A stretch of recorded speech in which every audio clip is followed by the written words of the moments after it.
Hello my nephews and nieces, it's your Uncle Cal here, and Arkham Asylum is old as hell.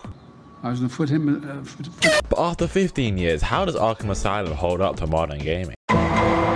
Let's get a negative out of the way, the map. And I hear you saying, hey Kyle, why are you comparing Arkham Asylum, a 2009 game's map, to nowadays stuff like Breath of the Wild, Red Dead Redemption 2? I know, but let me introduce you to the brilliant catalogue of 2008. We got Fallout 3, we got Far Cry 2, we got GTA goddamn 4. And I remember what you're saying, listen, yeah, they're all shooter games. They're all very different from superhero games. And you know what? You're right.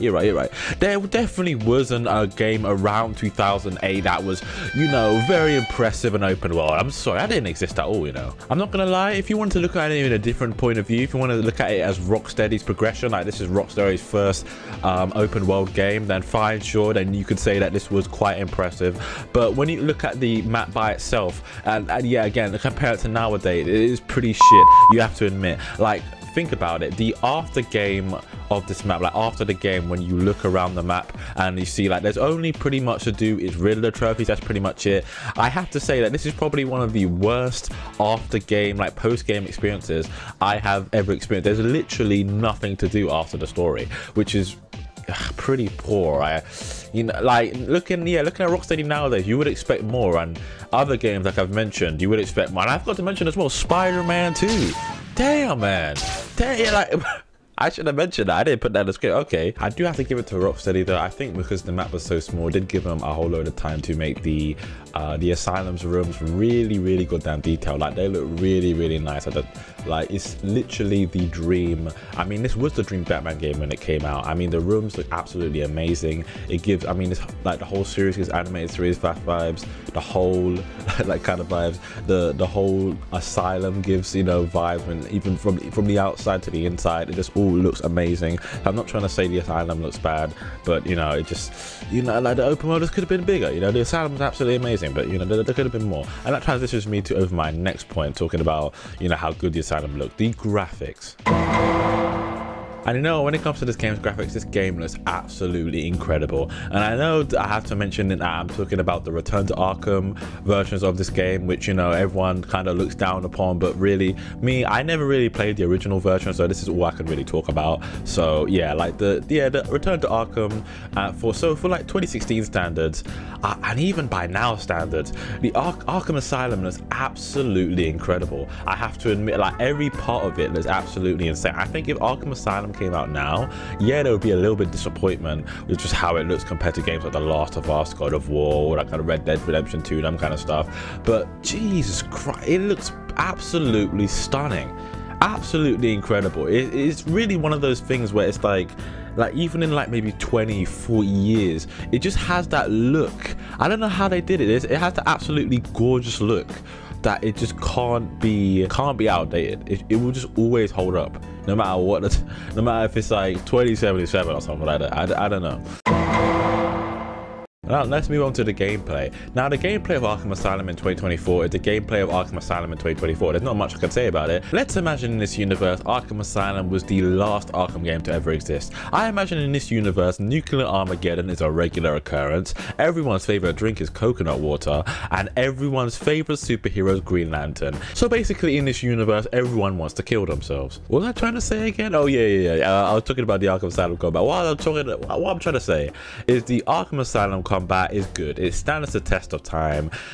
Again, it doesn't hold up very well against games nowadays, but you know, who could expect it to be? And if it was the last Arkham game and we look back at it, I would look back at it pretty fondly. I don't know about you, because the Arkham combat, you know, the free flow combat is my favorite combat of all time. So even if it was the final version of the free flow combat, I think this still would be one of the best combats ever created. And you know, I'm just so appreciative for it. I'm so appreciative for its originality, you know, knowing that you know, it's completely Rocksteady. Do you know what I mean?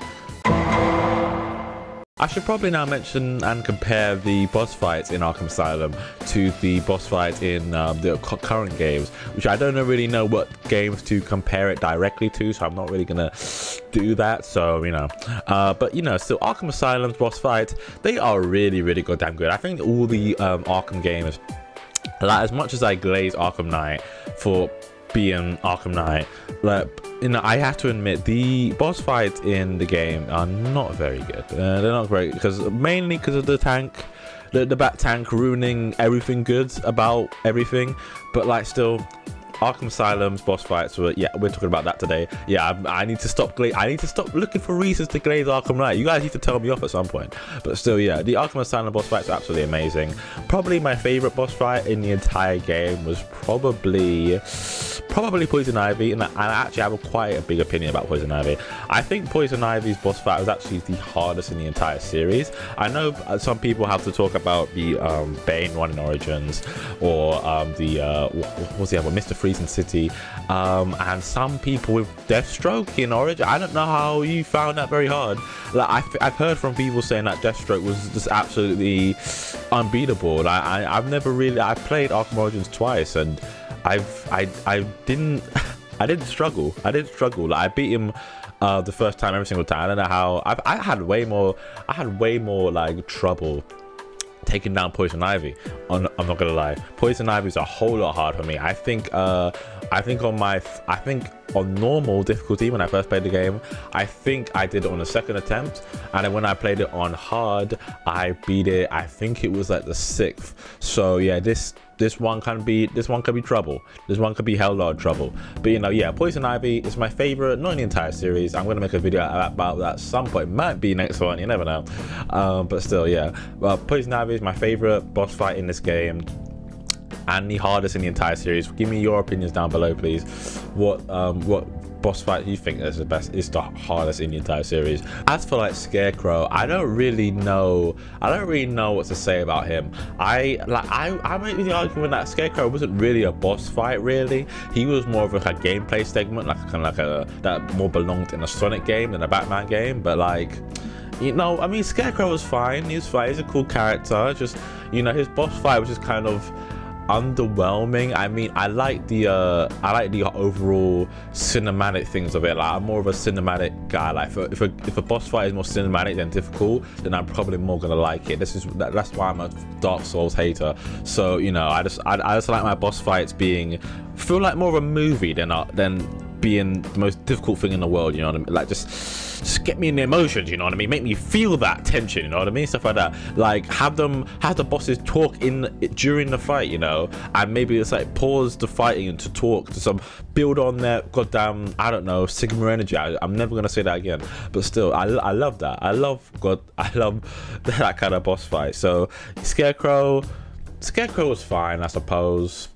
I guess how Scarecrow hold up today, I mean, I'm gonna say all boss fights in this game hold up well. It's hard to make a boss fight that doesn't hold up well. I think you really have to mess up to make a boss fight shitty to stand the test of time.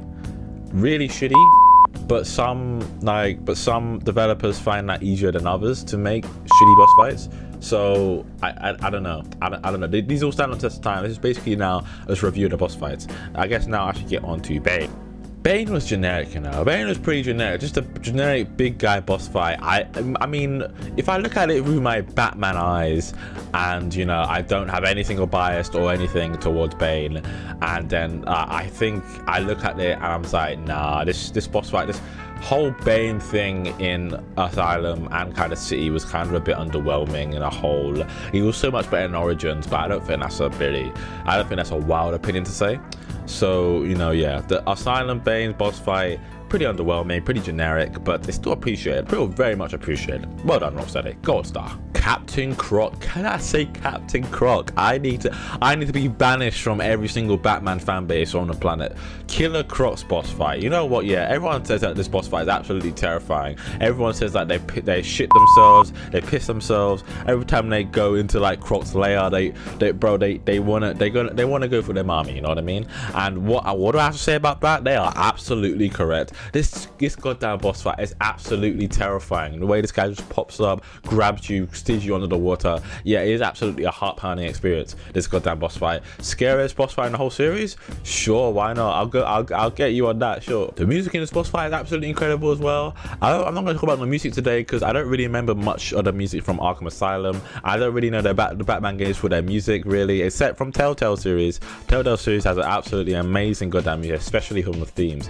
from both games, by the way. Absolutely goddamn incredible. Now I want to move on to Titan Joker. Now you see, Titan Joker, I don't really have a problem with him that much. Now you see, Titan Joker, what everyone seems to be saying is that Titan Joker was very underwhelming. He was a shitty, he was a bad part of this whole game. Like, he was, you know, the worst part. He was when the game started to go downhill, like the whole game was perfect until the game just like, you know, stuff like that, on flat on the ground. Joker, goddamn big ass Joker, I forget, the Titan Joker turned up. But like, what I have to say about that is that I've never really saw what's so bad about Titan Joker. I mean, if people wanted a like classic Batman ending, kind of, with as Batman ending with just like normal Joker and Batman, I kind of see that as a little more boring. I mean, yeah, it would be more faithful to like the animated series and all that kind of shit, but I just kind of see it as a bit more boring. I just think the whole wackiness of Batman and Joker with this kind of shit, I think that Titan Joker, like him like injecting himself with this shit, not giving a care in the world that what's gonna happen to him, I think that's like really part of his character. And I think Titan Joker is an absolute amazing part of this goddamn game. I think this game's amazing start to finish, and Titan Joker was definitely not a bad thing about the game. I actually preferred Titan Joker over Titan Joker over the last boss fight in what's it called? Yeah, Arkham City. I'm actually preferred in Arkham City because Clayface, you know what, Clayface, he's a fine boss fight, yeah. But his boss fight I didn't really love that much, and the whole story behind Arkham Asylum's last boss, Titan Joker, yes. Titan Joker, I just think it's absolutely incredible, and the design of Titan Joker is absolutely incredible as well. And you know, the fact that he's posing and stuff like that, I just think this is just very, very like the ending of the Batman Arkham Asylum is very, very just Batman and Joker. I hope you guys agree with me that it's just very, very like just an ending. It's just like the ending of a classic episode between the two. You know what I mean? In like the animated series, you know, just an adventure. I just feel maybe I would say that Asylum's ending feels the most animated series-y episode, Batman and Joker adventure, most classic thing you would ever find. Maybe I would say that. I don't know. I need to study my mind more. But like, yeah, Titan Joker was underrated as hell. Come on now. I was originally at the end of this, I was going to talk about the gadgets at in the game and how they hold up, but I realized that was being a really stupid idea. So like, yeah. You know, because there's not really anything to compare really, because all the gadgets from like Asylum, City and Night, you know, they all kind of work the same in the end. And you know, I can't really say like naughty Rocksteady for having less gadgets in Asylum than City. So like, yeah, I just think that's a pretty stupid conversation. But yeah, ending on me being stupid as always. How about we end this video? You know, I hope you guys enjoyed this video. I hope you guys enjoyed me comparing Arkham Asylum to today's modern gaming. I didn't think it was that much worth comparing Arkham Asylum to like directly to games like Red Dead 2, Last of Us, all that kind of stuff. So yeah, that'll be the end of the video. I hope you guys enjoyed watching. Thank you so much for sticking around. Make sure to please like or subscribe to the video. Very small tab YouTuber here. There should be 2 videos, or a video and a playlist around here that you can go ahead and watch. You should go and watch them. They're pretty good videos.